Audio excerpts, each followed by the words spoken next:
भारतातील इलेक्ट्रिक वाहनांच्या म्हणजेच ईव्हीच्या बदलत्या परिस्थितीचा हा आजचा झटपट आढावा आहे.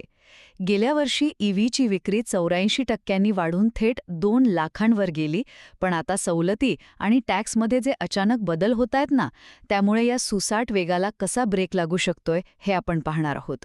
म्हणजे असं विचार करा, तुमची गाडी एकदम सुसाट धावतीये आणि अचानक चांगला रस्ता संपून खड्डेच खड्डे सुरू झाले तर. भारतीय ईव्ही मार्केटची सध्याची अवस्था अगदी अशीच झालीये. तर पहिले सबसिडीमधील कपात. महाराष्ट्र, यूपी, राजस्थान आणि तामिळनाडू या प्रमुख राज्यांनी ईव्हीवर मिळणारी डायरेक्ट सबसिडी चक्क बंद केलीय. आता बघा, देशातल्या एकूण ईव्ही विक्रीपैकी 1/3 विक्री तर फक्त याच राज्यांत होते. मुळातच ईव्ही पेट्रोल डिझेल गाड्यांपेक्षा 2-4 लाखांनी महाग असतात.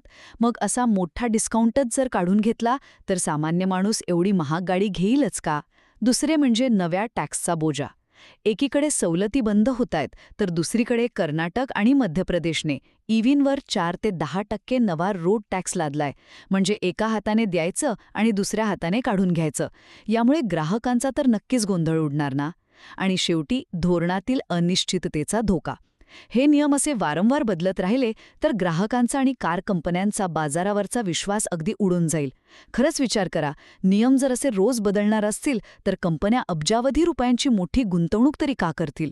थोडक्यात सांगायचं तर भारतातील ईव्ही क्रांतीला आता फक्त ग्राहकांच्या उत्साहाची नाही, तर सरकारच्या भक्कम आणि न बदलणाऱ्या पॉलिसीजची नितांत गरज आहे.